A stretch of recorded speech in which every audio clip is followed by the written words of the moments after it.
Hello दोस्तों, नमस्कार। मैं हूं रंजीत प्रजापति और आपका अपने यूट्यूब चैनल शिक्षण बाई आरपी में हार्दिक स्वागत है। कैसे हैं आप लोग? आशा है स्वस्थ होंगे, मस्त होंगे। आज का हमारा टॉपिक है अलंकार। अलंकार एक ऐसा टॉपिक है जो कि हर एग्जाम में लगभग सभी एग्जाम में जिसमें हिंदी आती हो उसमें पूछे जाते हैं। ये आपके लिए सी टेट यूपी टेट में भी काम आएगा और आपके यूपी पुलिस जो एग्ज़ाम होने वाला है उसमें भी काम आएगा। आज हम अलंकार के बारे में देखेंगे, शब्द अलंकार के बारे में देखेंगे और इसके बाद फिर भाग 2 में आएगा अर्थालंकार के बारे में। तो चलिए शुरू करते हैं हम अपना मोस्ट इम्पॉर्टेंट टॉपिक अलंकार। उससे पहले यदि आप हमारे चैनल पे नए हो तो कृपया शिक्षण बाई आरपी चैनल को लाइक और सब्सक्राइब और शेयर करें। तो चलिए शुरू करते हैं हम अलंकार के बारे में।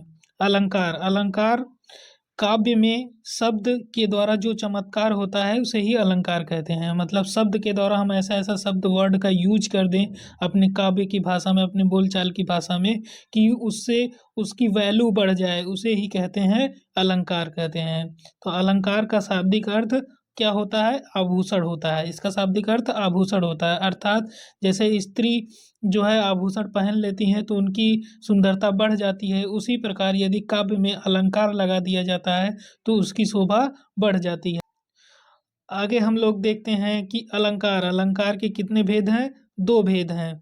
अलंकार के 2 भेद हैं, एक शब्दालंकार है और एक अर्थालंकार है। शब्दालंकार अर्थात शब्द के द्वारा जो काव्य में शोभा आती है उसे शब्दालंकार कहते हैं, और अर्थालंकार अर्थात जिसमें अर्थ के द्वारा जो शोभा आती है तो उसे हम लोग अर्थालंकार कहते हैं। शब्दालंकार अर्थात शब्द प्लस अलंकार, शब्द में अलंकार अर्थात शब्द का अलंकार होता है। और आगे हम लोग देखते हैं कि शब्द अलंकार के भेद कौन कौन से हैं, तो उनके बारे में एक एक से चर्चा कर लेते हैं।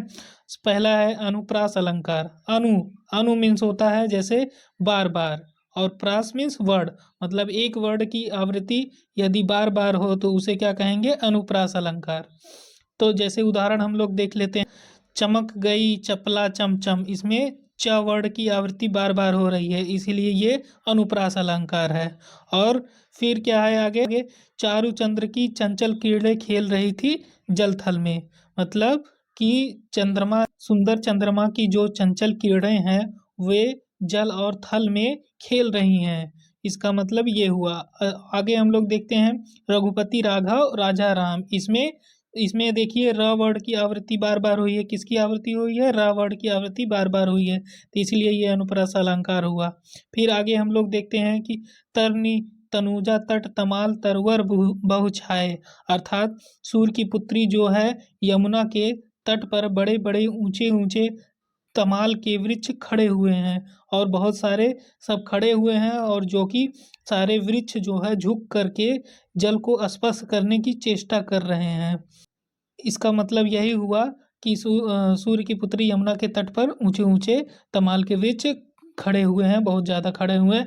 और यदि हम आगे इसका जानेंगे तो इसका क्या होगा कि सारे वृक्ष झुक कर यमुना के जल को स्पर्श करने की चेष्टा कर रहे हैं, और वह उसमें अपनी छवि भी देख रहे हैं, मतलब तमाल के वृक्ष। आगे हम लोग देखते हैं क्या होता है कि यमक अलंकार। यमक अलंकार वो अलंकार होता है कि जिसमें एक ही शब्द 2 या 2 से अधिक बार प्रयोग होता है। एक ही शब्द 2 या 2 से अधिक बार प्रयोग होता है, और लेकिन उसका अर्थ अलग अलग होता है। जैसे ऊंचे घोर मंदिर के अंदर रहनवारी और ऊंचे घोर मंदिर के अंदर रहाती है। यहाँ पर यहाँ पर देखिए ऊंचे घोर मंदिर दोनों सेम सेम प्रयोग हुआ है, लेकिन इसका जो है अर्थ जो है अलग अलग है। तो देखिए कैसे है कि ऊंचे घोर के मंदिर अंदर रहन वारी, मतलब जो ऊंचे घोर के अर्थात शिवाजी जो थे उनके डर से उनके शत्रु पक्ष की जो नारियां थी वह अपने ऊंचे ऊंचे भवन को छोड़ दी हैं, ऊंचे ऊंचे भवन को छोड़ दी हैं, और कहाँ चली गई हैं? जान बचाने के लिए पर्वतों की गुफाओं में छिप फिर रही हैं, इधर-उधर फिर रही हैं। अर्थात मतलब जो शिवाजी के डर से इधर-उधर जो घूम रही हैं, वो पहले क्या करती थी, पहले मधुर पदार्थों को खाती थी, स्वादिष्ट भोजन करती थी, लेकिन अब वो भटक रही हैं और फल कंद-मूल, फल-फूल खा कर के जी रही हैं। तो इसे ही यहाँ पर शिवाजी के डर को दिखाया गया है कि उनके डर से स्त्रियाँ कैसे कहाँ अंदर गुफा के अंतर्गत रह रही हैं। तो ऊँचे घोर के मंदिर अर्थात एक हो गया जो उसके भवन के अंदर कि एक विशालकाय भवन के अंदर वाली बात हो गई, और एक यहाँ पर पर्वतों की बात हो गई कि पर्वत के ऊँचे घोर के उसके अंदर रह रही हैं। क्यों रह रही हैं? शिवाजी के डर से। आगे हम लोग देखते हैं दूसरा उदाहरण जैसे देख लेते हैं। माला फेरत जुग भया, फिरा न मन का फेर, कर का मन का डारि दे, मन का फेर। तो देखिए यहाँ पे मन का फेर एक बार यहाँ हुआ है, एक बार यहाँ हुआ है मन का फेर। तो इसका अर्थ यहाँ पर हुआ कि जैसे कोई व्यक्ति है लंबे समय तक हाथ में ले करके मोती की माला को घुमाता है, पर उसके मन का भाव नहीं बदलता है। इसीलिए कहते हैं ना कि जब तक मन ना साफ हो तब तक भक्ति नहीं करनी चाहिए, एकदम साफ मन से भक्ति करनी चाहिए। तो उसके मन का भाव यदि नहीं बदल रहा है तो फिर उसको भक्ति करने से क्या लाभ है? उसके मन की हलचल शांत नहीं हो रही है। तो कबीर जी कहते हैं कि हाथ की माला फेरना छोड़ करके मन के मोतियों की माला को फेरो, कि अपने मन को टटोलो, अपने मन को जानो, अपने मन को समझो। यही सबसे बड़ा भक्ति है।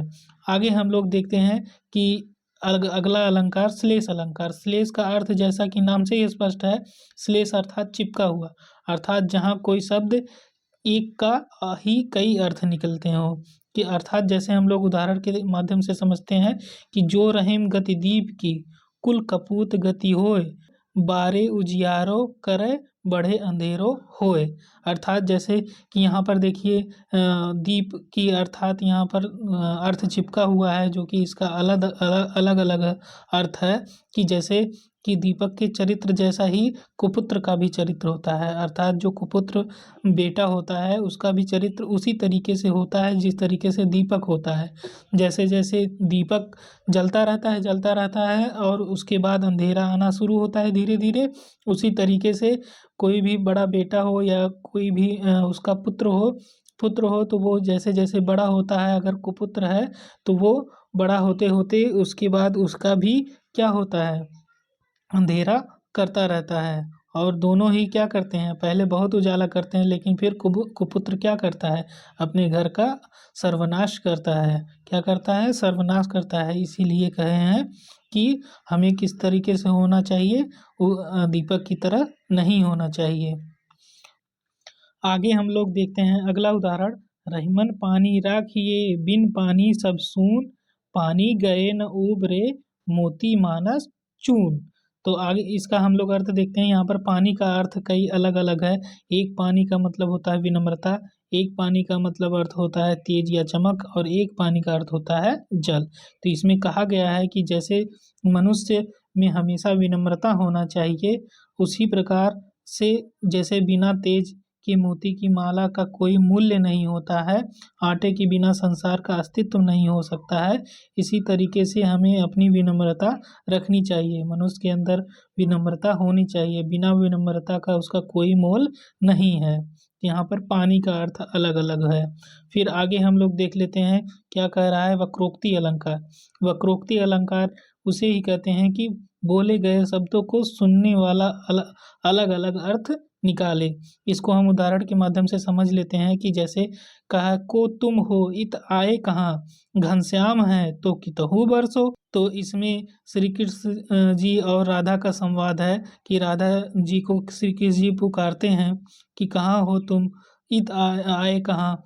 इसका मतलब ये हुआ कि राधा जी कहती हैं कि कौन है, तो श्री कृष्ण जी कहते हैं कि मैं घनश्याम हूँ। तो अटखेलियाँ बस या थोड़ा चंचलता बस राधा जी कहती हैं कि घन घन, अर्थात यहाँ का उन्होंने अर्थ बादल से ले लिया है कि कह रही हैं कि यहाँ क्यों आए हो, तब मेरे दरवाजे पर जाओ कहीं और बरसो। तो इसका मतलब यही हुआ कि वो अलग अर्थ निकाल ली हैं।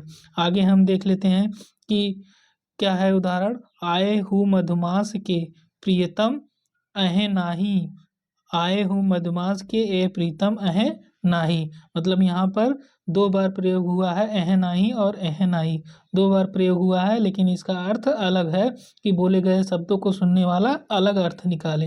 कि इसमें कहा गया है कि इसमें एक विरहड़ी अपनी सखी से कहती है कि बसंत आने को है प्रियतम नहीं आएंगे। तो एक बस इस सखी फिर वही बात कहती है कि बसंत आने को हो प्रियतम नहीं आएंगे। अर्थात इसका यहाँ पर दोनों का अर्थ अलग अलग है कि नहीं आएंगे अर्थात कि आएंगे, नहीं आएंगे अर्थात कि आएंगे, और एक का अर्थ है कि हाँ नहीं आएंगे। तो यहाँ पर उसका अलग अर्थ निकाल रही हैं कि हे प्रियतम नहीं आएंगे, प्रियतम नहीं आएंगे मतलब अर्थात अर्थात आएंगे। आगे हम लोग देखते हैं अगला अलंकार पुनरुक्ति अलंकार। पुनरुक्ति अलंकार क्या होता है कि पुनः उक्ति, अर्थात जहाँ एक शब्द की आवृत्ति हो मगर अर्थ वही हो, केवल बल देने के लिए प्रयोग हुआ हो, और वहाँ पुनरुक्ति अलंकार होता है। कि जैसे हम लोगों ने सुना है, कहते भी हैं कि 100 बार झूठ बोलो तो वही झूठ सच लगने लग जाता है। तो इसी तरीके से यहाँ पर भी काव्य में बल देने की बात कही गई है कि एक ही बात को बार बार कहने से क्या होता है, उसका बल दिया जाता है कि जिससे उसका प्रभाव ज़्यादा पड़े। जैसे उदाहरण में हम लोग देख सकते हैं कि ठौर ठौर विहार करती सुंदर नर नारियाँ, मतलब रुक रुक करके विहार करती हैं क्या, सुंदरी नर नारियाँ। आगे हम लोग देख लेते हैं कि विप्सा अलंकार क्या होता है। कि जैसे यहाँ पर देखिए आदर, हर्ष, शोक और विस्मय के शब्द इस अलंकार में आते हैं, और तो वहाँ पर क्या होता है, विप्सा अलंकार होता है। जैसे उदाहरण हा हा हा, हा हा हा मतलब यहाँ पे हर्ष की बात हो रही। इन्हें रोकन को टोक न लगाओ तुम, मतलब इन्हें रोक टोक कोई मत लगाओ। फिर देखिए ये दूसरा क्या है, उठा लो ये दुनिया, जला दो ये दुनिया, तुम्हारी ही है, तुम ही संभालो ये दुनिया। मतलब कि यहाँ पर देखिए शोक की बात हो रही है कि उठा लो ये दुनिया, जला दो ये दुनिया, तुम्हारी है तुम ही संभालो ये दुनिया, कि तुम्हारी है तुम ही संभालो ये दुनिया। और यदि आपको मेरे द्वारा दी गई जानकारी सही लगी हो तो कृपया लाइक करें, शेयर करें और कमेंट करना ना भूलें। आपका दिन शुभ रहे। धन्यवाद।